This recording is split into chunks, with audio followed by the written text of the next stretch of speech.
2017-র কেসটা খেয়াল আছে? 2017-তে যখন জিএসটি লাগু হয়েছিল, অনেক দোকানদার আছে যাদের কাছে প্রিভিয়াস স্টক থাকতো এবং তারা বলতো যে নতুন জিএসটি লাগু হয়েছে, অন দ্যাট বেসিস আমরা জিনিসের দাম বাড়াচ্ছি এবং আপনাকে বেশি দাম দিয়ে কিনতে হবে।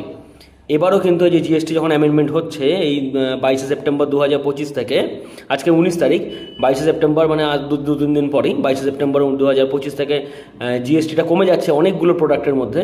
এখনও কিন্তু দোকানদাররা আপনাকে একটা মিসকনসেপশনে ফেলবে যে যেহেতু জিএসটি কমে যাচ্ছে ঠিক আছে, কিন্তু আমাদের কাছে প্রিভিয়াস স্টক আছে, সেই জন্য আমরা প্রিভিয়াস স্টকটা যেহেতু আপনাকে দিচ্ছি সেইটাতে ওই আগের জিএসটি অ্যামাউন্টই লাগবে। এটা কিন্তু একদম বাজে কথা, মিথ্যা কথা। জিএসটি কখনো মালের স্টকের উপরে পড়ে না, জিএসটি পড়ে বিলের উপরে। তো আপনি এই দুর্গাপুজোর বাজার করবেন বা হাবিজাবি যাই করুন না কেন, আপনি আপনার যে জিএসটিটা লাগু হচ্ছে সেটা কিন্তু আপনার বিলের উপরে লাগু হচ্ছে, নাকি পুরনো স্টকের উপরে। তো পুরনো স্টক ওনার কাছে যাই থাকুক না কেন, উনি যখন আজকের ডেটে আপনাকে বিল দিচ্ছে, জিএসটি কিন্তু ডেট ওয়াইজ হবে। আপনি বিলটা নিয়ে দেখবেন যে 22শে সেপ্টেম্বরের পরে যতগুলো বিল আছে সব বিলের মধ্যে দেখবেন জিএসটিটা কমে গেছে, যেই প্রোডাক্টগুলোর মধ্যে কমেছে আর কি।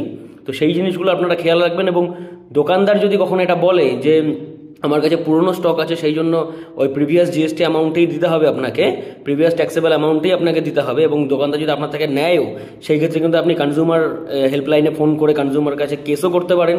ইভেন সেই দোকানদারের লাইসেন্সও ক্যান্সেল হতে পারে, তার ট্রেড লাইসেন্সও ক্যান্সেল হতে পারে, ইভেন সেই দোকানদারের পানিশমেন্ট বা তাকে কম্পেনসেশনও দিতে হতে পারে। তো এই বিষয়গুলোতে একটু খেয়াল রাখবেন।